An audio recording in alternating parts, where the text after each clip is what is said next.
our next speaker is Rebecca Hart from Dance Equation. Hi, Rebecca. Thank you for joining us. While you're being unmuted, I'll just tell people a little bit about you. Rebecca's one of our RSViP members, into a second year of membership now.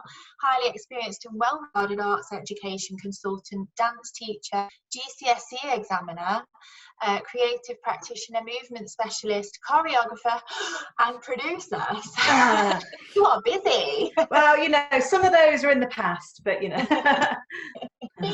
So yeah, so basing obviously your discussion on you know the same topics that we've been speaking about. Obviously you do a lot in your business, Rebecca, and you are in the education forum, shall we say, really, aren't you? That's your kind of demographic, and you've moved into events in the recent, is it in the last year or two? Yeah, more the team building, well-being, crossing over the business and education sector. It all depends on the clients, really, but yeah, the two go hand in hand. Sure. So tell us a little bit about Dance Equation as a business and what it actually involves, what service it is that you actually offer.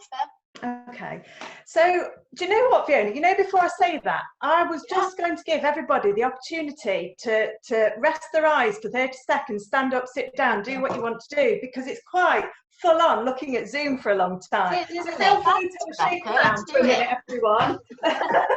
And if you need to close your eyes while I'm speaking, I won't be offended, because it is quite full on, isn't it? My eyes, I get Zoom eyes by the end. So yeah, have a shake around. Feel free to stand up, sit down, whatever you want to do. Good suggestion, thank you. Yeah, and feel free to carry on as well. So Dance Equation, we have been working in schools, nurseries, special schools for around 15 years. Over that time, I developed a show called Dancing Maths and a workshop programme alongside some staff training. And we're all about making children happy, healthy, having fun learning. And just like you mentioned, Fiona, and the lady with the wine company, hospitality is changing, the hospitality sector is changing, but the education sector is changing. It needed to change quite a lot to keep children learning and sort of get ready for the 21st century. So with all of that kind of going on in the background, when lockdown happened, it was the right time for me as a company to think about how I can help children to be happy, healthy and having fun with maths and creative, to put some of the things that we offer online. So a bit like Ali, really, I didn't go full out straight away, throwing everything on Zoom or doing online classes. I stopped and thought very hard about how can we help children. They're the clients, really. How can we help staff? How can we help teachers? But really importantly, how can we help parents who are crazily busy at work? Yeah, so with that in mind, actually, how many, you can use the button that, who was it that taught us about the button? Matt, the button at the bottom, the reaction button. Could you just show me how many of you are parents of children between 2 and 8 years old? So let's have a thumbs up if we are parents thumbs up, yeah, of children between 2 to 8. So there's mine. Okay. Hands up if you know somebody, or if you know a friend that has a child at home between those ages and who might be finding it quite challenging at the moment. If you know somebody, yeah. I'm actually one of those. I've got an 8-year-old. Thank you for your interaction. And it's really quite hard. It's nice to have a home, but it is hard.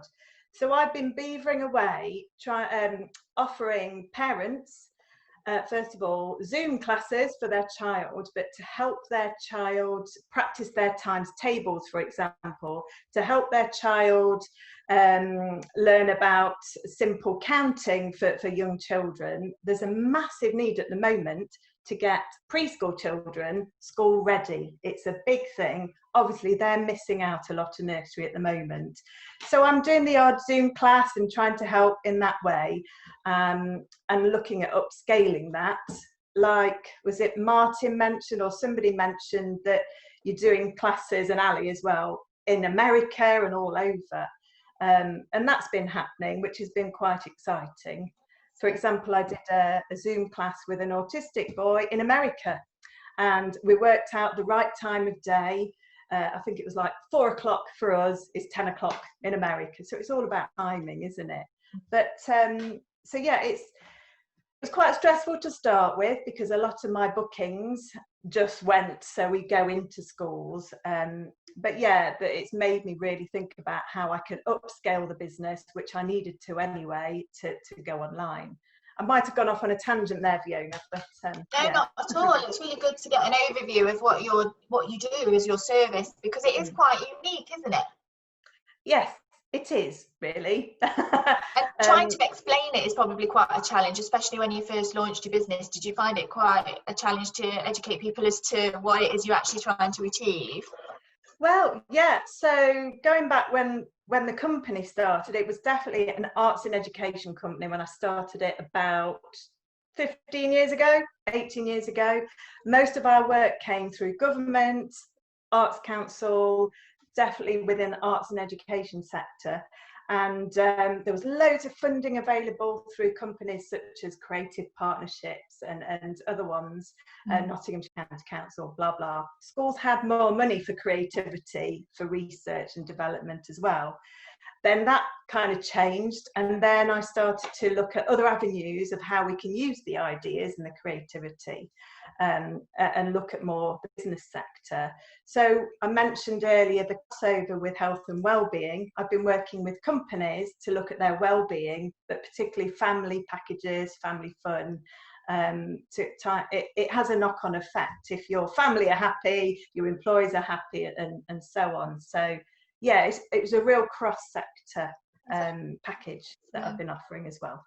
And so just to clarify, is it just maths as a subject that it is that you create these activities around, or are there any other subjects that you cover? There are other subjects, but it just gets confusing. The main thing that I'm upscaling my business for is teaching children how to learn maths through physicality and embodied learning, kind of dance, drama. Children like to move, don't they? And slowly and surely our education sector are realising that, but we don't need to sit children down for as long as we do. I'm sure, Ali, I keep seeing you there because you're on my left, you'll agree with that. It's all about kind of facilitating ideas and helping equip teachers with ways that they can teach and kind of use children to their best, really, and help children learn in the most productive way. Yeah. And it's incorporating creativity, isn't it, which is your background, I believe, isn't it? Yes. Yeah. So yeah, there's that whole left and right side of the brain, and children learn best when they're doing, most children.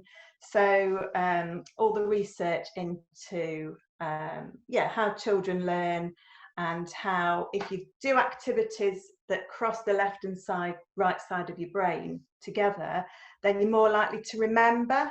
And in our world, there's so much going on. It is really hard for children to remember things. There are, all social media, they're looking at the screens a lot.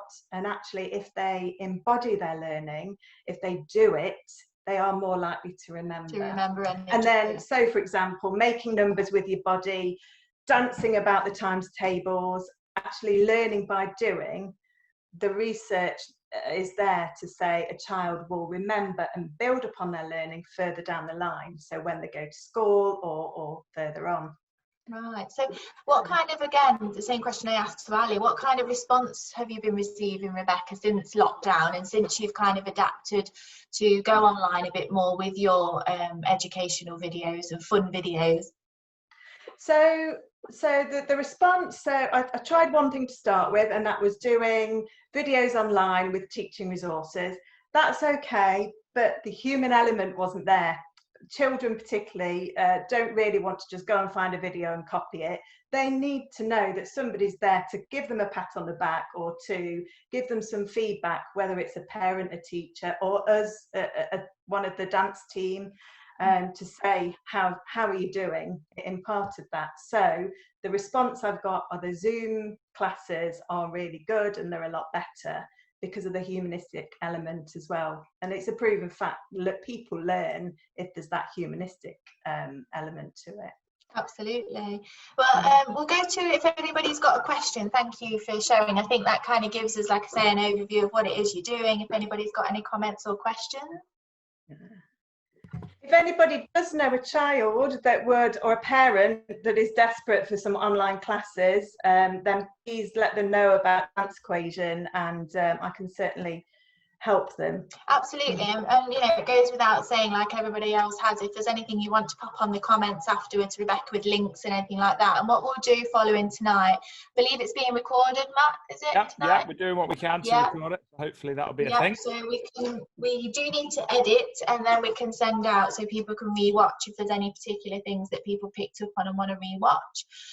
But yeah, no, really interesting, Rebecca. And I get, as I say, I really wanted you to come and share your story tonight with us, because what you do is really unique and unusual. And I think before you joined RSViP, I'd never heard of this kind of thing before. You know, it's very different. But I love the fact that not everybody is necessarily academic. Not everybody, I know I was rubbish at maths at school, but I was really creative. So, but everybody has to learn maths, and we need maths in our lives. So what you're doing is softening that for people and making it more enjoyable from a young age, and making it accessible to people from a young age. You know, I think we've all got these preconceived ideas of everybody, oh, I hated maths at school, I wasn't any good at it, you know, and people aren't confident, not everybody, but a lot of people aren't confident with that as a subject.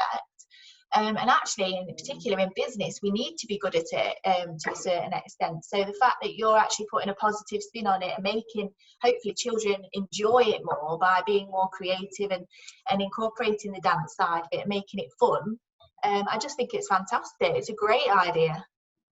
It's yeah, it's going. As I say, just finding that the world is my oyster now, really, because it's gone. We can go anywhere. So it's managing that, looking at the operations and the systems, and I'm in the middle of a franchise thing as well, which is quite exciting. But yeah, hopefully we can help more children be active and healthy and creative. Absolutely. Well, thank you very much for sharing, Rebecca. It's been great to listen to your story.